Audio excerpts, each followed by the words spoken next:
బాగున్నారండి. కోనసీమ అనూష్ కిచెన్. మీరంతా ఏం చేస్తున్నారండి? చాలా మందికి ఈ టిప్ తెలిసే ఉంటుంది. తెలియలేని వాళ్ళ కోసం చిన్న టిప్ అండి. క్యారెట్స్ మనం కట్టర్ల మీద కోరుకుంటాం కదా, భుజాలు అవి చాలా నొప్పిగా ఉంటాయండి. చేతులు చాలా మందికి, పెద్దవాళ్ళకైనా చాలా మందికి అవి నొప్పిగా ఉంటాయి. కాబట్టి కట్టర్లో కోరలేని వాళ్ళకి ఈ చిన్న టిప్ అండి.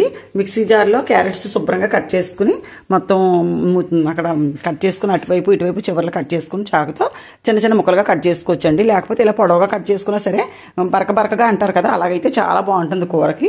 మరి జావలాగా ఉండకూడదండి. ఒక సెకండ్ స్విచ్ ఆన్ చేయడం ఆపేయడం అలా 2 సార్లు చూసుకుంటే క్యారెట్స్ ఇలా బరకగా అయిపోతుందండి. సేమ్ కొబ్బరికాయ ముక్కలు కూడా అంతేనండి. రజనగా కట్ చేసుకుంటే ఇదిగోండి చక్కగా ఇలా అయిపోతుంది. ఎండు కొబ్బరికూర మన పొడి కూడా ఇలాగే తయారవుతుందండి. కొబ్బరికూర మనం ఎవరన్నా స్టాకు నిలవ పెట్టుకోవాలంటే కొబ్బరికూర కూడా మీకు చూపిస్తాను.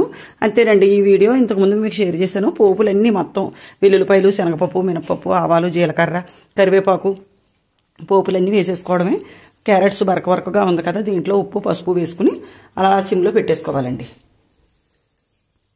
కొబ్బరికూరతో కూర ఏదైనా సరే, దొండకాయలకైనా పప్పుకైనా మనకి క్యారెట్స్కైనా చాలా సూపర్గా ఉంటుంది కదండి. చాలా బాగుంటుంది. మీకు కోనసీమ అనూష్ కిచెన్ అనే ఛానల్లో ఈ ఫ్రై ఇంతకుముందు నేను వీడియో షేర్ చేశానండి. 2 సార్లు పెట్టాను. అందుకని ఇప్పుడు ఇంకా అంతలా చూపించట్లేదు. మామూలుగా చిన్న టిప్లా చెప్తున్నాను. బరకగా అయితేనే కూర చాలా బాగుంటుందండి. క్యారెట్స్ కోరుకోకుండా ఇలా మిక్సీలో పట్టుకుంటే కూడా బాగుంటుంది. కొబ్బరికాయ కూడా మిక్సీలోనే పెట్టాను చూడండి. అదిగోండి, మనం మిక్సీ దగ్గర స్విచ్ స్లోగా ఆన్ చేసుకుని ఆఫ్ చేసేసుకుంటూ ఉండాలండి. ఎక్కువసేపు ఉంటే అలాగ వాటర్లాగా అయిపోయి జ్యూస్లాగా అస్సలు కూర బాగోదండి.